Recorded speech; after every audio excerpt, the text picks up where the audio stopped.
سلام. اولین اسمی که بعد از شنیدن کلمه فیلیپس به ذهن شما میرسه احتمالاً ماشین ریش تراش هستش، چون این شرکت بیشتر معروف به اینکه ماشین ریش تراش تولید کرده، ولی خب محصولات بسیار متنوع‌تری داره.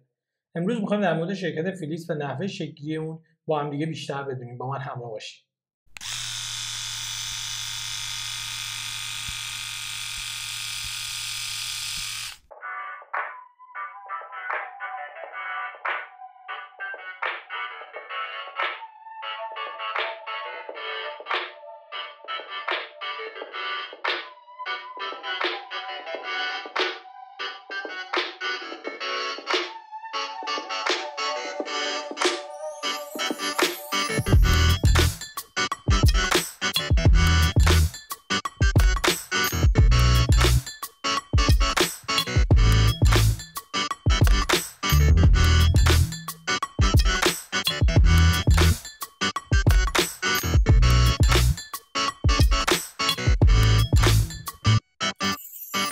فردریک فیلیپس تو سال 1830 متولد شد.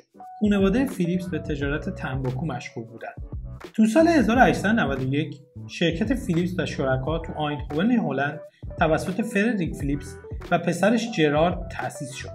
با شناسایی فرصتی که با عرضه انبوه برق به بازار ارائه شد و با الهام از علاقه شدید جرارد به علم مهندسی، این پدر و پسر طرحی جسورانه اما به موقع رو طراحی کردند. لامپ‌های رشته‌ای برقی مقرون به صرفه و قابل اعتماد. سالهای حدود 1900 سالهای تغییرات دراماتیک اجتماعی و اقتصادی بود. تو همین سالها فیلیپس تبدیل به بزرگترین کارفرمای خصوصی تو هلند با بیش از 2000 تا کارمند شد.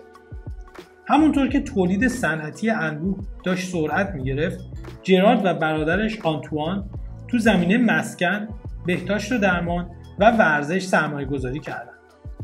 فرهنگی از مسئولیت اجتماعی که تا همین امروز هم ادامه داره.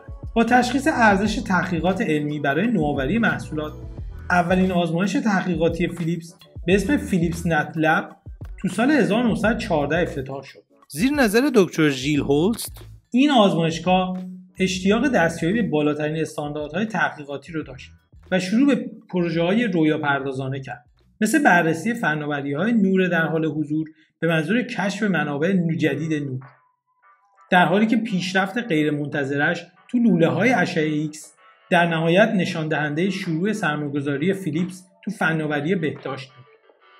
یه بخش زیادی از تخصص طراحی تو شرکت فیلیپس مدیون لوئیس کریستیان کالف هستش، معماری که با اشتیاق به طراحی گرافیک، اهمیت یکپارچگی، طراحی مؤثر و نقشش تو ترجیح مصرف کننده نسبت به محصولات و برند شرکت رو درک کرده بود. اولین محصولی که این دیدگاه طراحی رو منعکس کرد، رادیو فیلیپس بود که سمبل معروف ستاره‌ها و امواج رو داشت.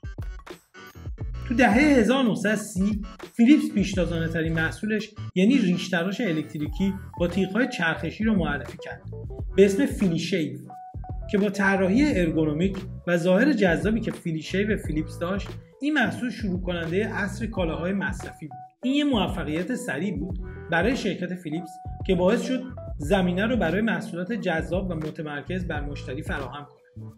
از زمان همین معرفی تو سال 1939 فیلیپس به طور میانگین تو هر ساعت 700 فیلیشیو می‌فروخت. بعد از جنگ جهانی دوم تحقیقات فیلیپس نوآوری‌هایی رو توسعه داد که به بازسازی بعد از جنگ کمک کنه. این نوآوری‌ها شامل استفاده از نور یووی برای کشتن باکتری‌ها، لامپ‌های فلورسنت مواد مغناطیسی جدید و سرامیک‌ها، یک دستگاه سمعک، یک گرامافون به همراه کوچک کردن و مدرن کردن رادیوش و قسمت‌های داخلش. با این حال مهمترین معرفی تو اون سال بازاریابی گسترده تلویزیون. تو نمایشگاه جهانی ایدئال‌های صلح و نوآوری بعد از جنگ، فیلیپس به تنهایی جزو شرکت‌های چند ملیتی بود که تو نمایشگاه سال 1958 یه غرفه گرفت. لپوم الکترونیک که یه فضای آینده‌گونه از رنگ و صدا و تصویر بود که یه تجربه منحصر به فرد تو اون زمان ایجاد کرد. در واقع پیش‌نمونه‌ای از تجربه محیطی فیلیپس بود. تو دهه 1960 در پاسخ به خاطر قدرت خرید مصرف کننده، فیلیپس روی دسترسی به فناوری‌های خودش تمرکز کرد. اولین پخش کننده کاسات ایدئال برای بازار یه موفقیت سریع بود.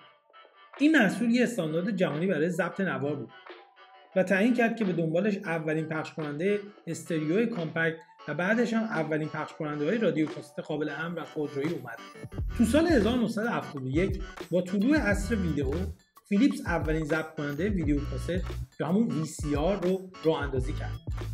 در حالی که VCR و نوآوری‌های مداوم فیلیپس تو خط مقدم محصولات مصرفی نگه داشته شده بود، این شرکت همزمان با جهانی شدن دنیا دستخوش تغییرات بیشتری شد.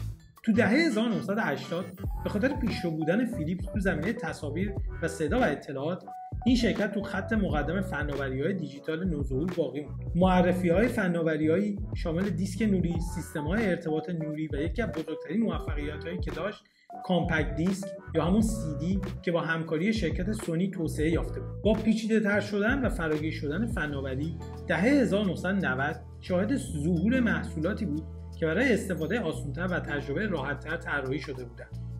فیلیپس رویکرد انسان محور تو طراحی محصول با عنوان طرحی برای زندگی به کار گرفت که همه جنبه‌ها رو هماهنگ و یکپارچه کرد که تجربه بیماران و سرعت ارائه خدمات رو بهبود داد. فیلیپس در واقع بیش از نام یک شرکت است. این نام نمادی از یک برند با هدف. سالهای اوایل قرن 21 نمایانگر تمرکز تازه‌ای بر انسان و اولین رویکرد کاملا جامع شرکت برای ایجاد تجربه برند هماهنگ فیلیپس بود. با ارائه راه حل‌های پیشرفته، آسان برای استفاده و طراحی شده بر اساس نیازهای کاربر، فیلیپس با الهام گرفتن از هدفی که برای بهبود سلامتی و رفاه افراد از طریق نوآوری‌های معنادار داره، این هدف رو داره که تا سال 2030 زندگی 2.5 میلیارد نفر رو در سراسر جهان در سال بهبود ببخشه. یکی دیگه از نکات جالبی که در مورد فیلیپس وجود داره اینه که بسیار پیشرو تو زمینه تحقیق و توسعه و همچنین استفاده از هوش مصنوعی در محصولات پزشکی و خدمات پزشکی که داره. و این شرکت واقعا یکی از شرکت‌های پیشرو هستش در زمینه خدمات پزشکی و همچنین توی خیلی از زمینه‌هایی که در طی این سال‌ها به وجود اومدن. خب حالا میخوام در مورد یه مقدار در مورد بخش غیر پزشکی این شرکت صحبت بکنم، بخشی که مربوط به لوازم خونگی میشه و خب شاید شما از لوازم خونگی فیلیپس تا حالا استفاده کرده باشین.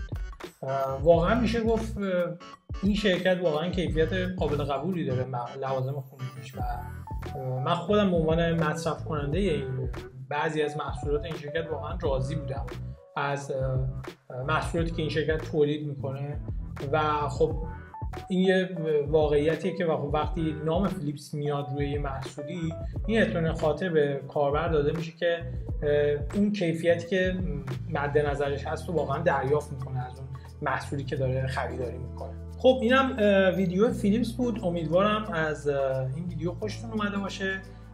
حتما اگه نظری داشتین برای من بنویسید و اینکه من اینو بارها گفتم که ما تو این کانال قرار نیستش که محصولات رو شواف بکنیم یا آنباکسینگ انجام بدیم. بیشتر میخوایم در مورد نحوه شکلی شرکت‌ها و اینکه این شرکت‌ها چجوری شروع کردن و الان به کدوم نقطه رسیدن و تو مسیری که طی کردن چه به قول معروف چه جاهایی رو گذروندن و به اینجا رسیدن و این میتونه یه الهام بخشی باشه برای شما که دارید این ویدیو رو نگاه میکنید یا برای هر کسی که میخواد یه کسب و کاری رو راه بندازه یا حتی یک کسب و کاری داره بخواد اون رو گسترش بده و یه نیم نگاهی هم داشته باشه به بزرگانی که توی اون حوزه دارن تو کل دنیا فعالیت میکنن.